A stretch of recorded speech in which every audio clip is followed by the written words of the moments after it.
आजमी साहब, एक ही सवाल पूछता हूँ कि आजमी साहब आज विधानसभा जो है वो तहकूब हुई है। आपने जो स्टेटमेंट किया तो आपको बॉयकॉट करने की और आपकी विधानसभा में कोई जगह नहीं है, ऐसी बात की है एकनाथ शिंदे ने। नहीं नहीं, देखिए ऐसा है कि मैं जब कल बाहर निकला असेंबली से पहले दिन, तो प्रेस वालों ने मुझे कहा कि आसाम के मुख्यमंत्री ने राहुल गांधी की तुलना जो है औरंगजेब से किया है। आपका क्या बोलना है? देखिए, मैं क्या जानूं कि औरंगजेब क्या थे, कैसे थे। जो हिस्टोरियन बोलेंगे वही तो मैं जानता हूं।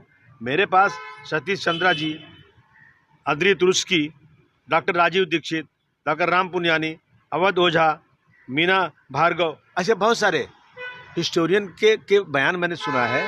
और जिन्होंने ये सब बातें किया, औरंगजेब के बारे में बड़ी तारीफ़ें की हैं, उन पर आज तक कोई बैंड नहीं लगा। उनकी उनकी उसकी बुक को भी बैंड नहीं किया गया, उन पर कोई केस भी आज तक फाइल नहीं हुआ। मैंने उसी बात को दोहरा दिया।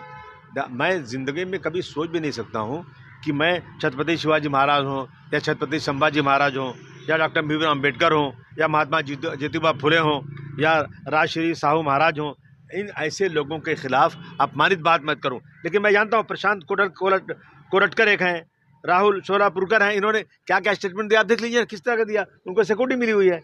तो मेरे स्टेटमेंट में इतना बड़ा बवाल क्यों? मैं समझता हूं कि मैं ज़िंदगी में कभी भी ऐसा कोई स्टेटमेंट, ऐसा कोई दिल की गहराई में कभी बोल ही नहीं सकता हूं। इन महाराज के जिन लोगों ने इस महाराष्ट्र में इतने बड़े बड़े काम किए, सारे धर्म के साथ, सारे इंसान के साथ बराबरी किए, इनके खिलाफ मैं बोलूँ, मेरी हैसियत बोलने की कभी सोच भी नहीं सकता मैं।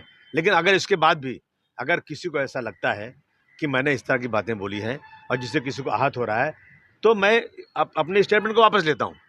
लेकिन मैं जानबूझकर मैंने कोई नहीं, जब प्रेस वाले आगे सवाल 10 करते हैं उसमें बातें निकल जाती हैं। लेकिन मेरे स्टेटमेंट में इन जो है हिस्टोरिकल के स्टेटमेंट के ऊपर मैंने जो तारीफ़ किया है, लेकिन मैंने एक लफ्ज़ भी किसी महापुरुष के खिलाफ, संभाजी महाराज के खिलाफ या छत्रपति शिवाजी महाराज के खिलाफ कहीं नहीं बोला है। मैं बोल भी नहीं सकता हूँ।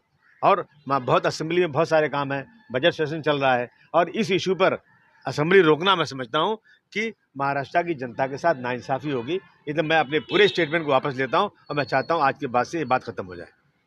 आदित्य ठाकरे तो आपके ऊपर एफआईआर हुई है सर? नहीं, ठीक है, एफआईआर मेरे ऊपर हुई है, लेकिन ये जिन लोगों की जिन हिस्टोरिकल की स्टेटमेंट पर मैंने स्टेटमेंट दिया, उन पे क्या हुआ आज तक? जो स्टेटमेंट इस तरह दे रहे हैं, बहुत सारे लोगों के स्टेटमेंट है, आप निकाल के देख लीजिए। एफआईआर मेरे ऊपर करने का मतलब, मैं एक अगर मुस्लिम कम्युनिटी का आदमी हूँ, इस तरह मेरे साथ आप जो है अलग बर्ताव करोगे, और इन लोगों के ऊपर जिन्होंने इन महापुरुषों के खिलाफ खुल के बयान दिया, उन पे खिलाफ कुछ नहीं करोगे, तो मतलब क्या? आदित्य ठाकरे ने कहा है कि आप भारतीय जनता पार्टी की बी टीम हो, शायद आपको मुख्यमंत्री ने कहा है ऐसा स्टेटमेंट करो क्योंकि धनंजय मुंडे और अन्य दूसरे मुद्दों पर ये ध्यान हटाया जाए। अरे भाई, ये आप प्रेस वाले पूछो ना, कि प्रेस वाले क्या उनके बोलने पे मुझसे पूछने आए थे क्या? प्रेस वाले ने मुझे पूछा, मैंने कोई प्रेस कॉन्फ्रेंस नहीं बुलाई थी। मेरे सामने प्रेस वाले निकलते ही लगा, मुंह पे लगा दिया माइक, आप पूछने लग गए। तो मैंने इसके जवाब में इन जो है हिस्टोरिकल लोगों से मैंने जो सीखा था, जो पढ़ा था, वही मैंने बोल दिया। कल एफआईआर में ये बोला गया कि आपके लिए इंडिया में कोई जगह नहीं है। शिवसेना के जो एमपी हैं उन्होंने इस पर आपका क्या कहना है? नहीं, वो तो सारे मुसलमानों को भगा देना चाहते हैं। और उसके बाद आपने देखा कि कितने लोगों ने बोला मस्जिद में घुस के मारेंगे, और मुसलमानों को 20 लाख मुसलमानों को मार दिया जाना चाहिए, इस देश को हिंदू राष्ट्र बना देना चाहिए। तो ये सारे स्टेटमेंट बहुत अच्छे हैं, इन पर कोई कार्रवाई नहीं होगी। और मैंने कोई हिस्टोरियन के स्टेटमेंट को दोहरा दिया तो मेरे पे इतनी बड़ी कार्रवाई होगी, मतलब क्या है इसका? आज शिवसेना बीजेपी के विधायक जब प्रोटेस्ट कर रहे थे, वो कह रहे थे कि आपने कहा कि औरंगजेब सबसे अच्छा राजा थे, तो वो ये सवाल ये भी पूछ रहे कि दारा शिकोह को किसने मारा, शाह शुजा को किसने मारा, गुरु तेग बहादुर को किसने मारा, ये उनको क्यों नहीं दिख रहा है? देखिए, मुझे सब दिख रहा है। सत्ता, ये जो है ना, ये राजकाज में धर्म को मत लाइए। राजकाज में लोग जो हैं अपनी सत्ता बढ़ाने के लिए, अपनी जो है हैसियत बढ़ाने के लिए करते हैं। इसमें कोई धर्म का लेना कुछ नहीं है। ऐसा बोलेंगे तो कहते हैं कि एक राजा ने 99 भाइयों को मार दिया था। अभी नेपाल के राजा ने अपना राजकाज करने के लिए उसने अपने पूरे परिवार को मार दिया था। तो इस तरह की बहुत सारी चीज़ें, इस बहस में मैं नहीं जाना चाहता हूँ।